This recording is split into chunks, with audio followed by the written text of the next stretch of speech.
ছোটবেলা থেকে আমার আম্মু যখন আম্মু নদীতে পেয়েছে আমি রাজনীতির কাজ করে টিউশনি করে করতে পারছি।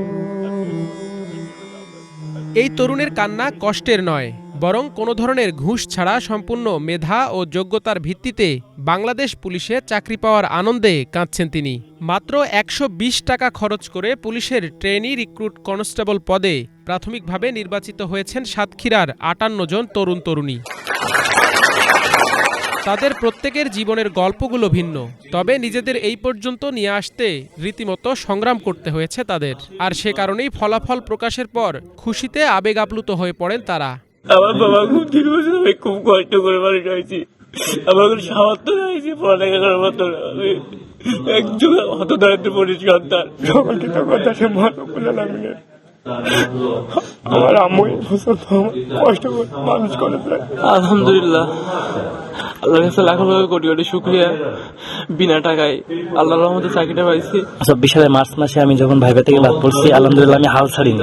আলহামদুলিল্লাহ আবার ২০২৪ সালের নভেম্বর মাসে আলহামদুলিল্লাহ আমি এবার সাফল্যের পথে।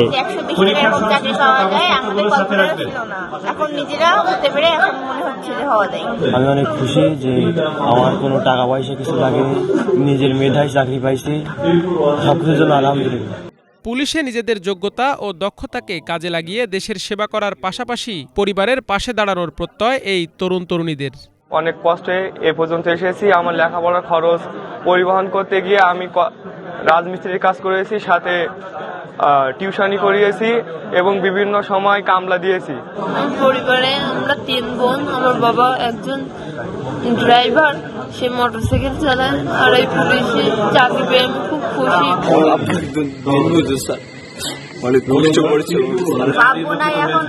আমার পারতে হবে, আমি কষ্ট করে এই জায়গায় নিয়ে আইছে, এখন হেরে যাওয়া যাবে না। মেধার ভিত্তিতে স্যার নির্বাচিত হয়েছে স্যার, এবং আল্লাহর কাছে বহু শুকরিয়া স্যার। গেল সোমবার রাতে সাতক্ষীরা পুলিশ লাইন্স ড্রিল শেডে প্রাথমিকভাবে নির্বাচিতদের অভিনন্দন জানান পুলিশ সুপার মনিরুল ইসলাম। এ সময় নিয়োগ বোর্ডের সকল সদস্য সহ জেলা পুলিশের ঊর্ধ্বতন কর্মকর্তা ও নিয়োগ কার্যক্রমে নিয়োজিত সকল পর্যায়ের পুলিশ সদস্যরা উপস্থিত ছিলেন। বাংলাদেশ পুলিশ বাহিনীতে ট্রেনি কনস্টেবল পদে যে নিয়োগ হয়, এটা সম্পূর্ণ স্বচ্ছতার ভিত্তিতে এই নিয়োগটা হয়। এখানে পুলিশ হেডকোয়ার্টার্স প্রতিনিধি, এখানে একটা নিয়োগ বোর্ড, তাদের মাধ্যমে ফিজিক্যাল এন্ডুরেন্স টেস্ট, রিটেন পরীক্ষা এবং মৌখিক পরীক্ষার মাধ্যমে সম্পূর্ণ স্বচ্ছতার ভিত্তিতে শতভাগ মেধা এবং যাদের দক্ষতা রয়েছে তাদেরকে আমরা নির্বাচিত করি।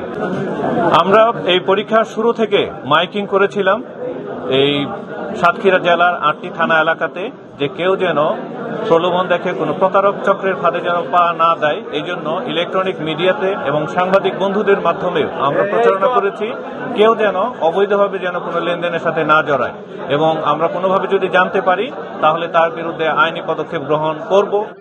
নির্বাচিত প্রার্থীদের মধ্যে ৫৫ জন পুরুষ ও ৩ জন নারী, এছাড়াও অপেক্ষমান রয়েছেন আরও ৬ জন। Bangla vision news desk.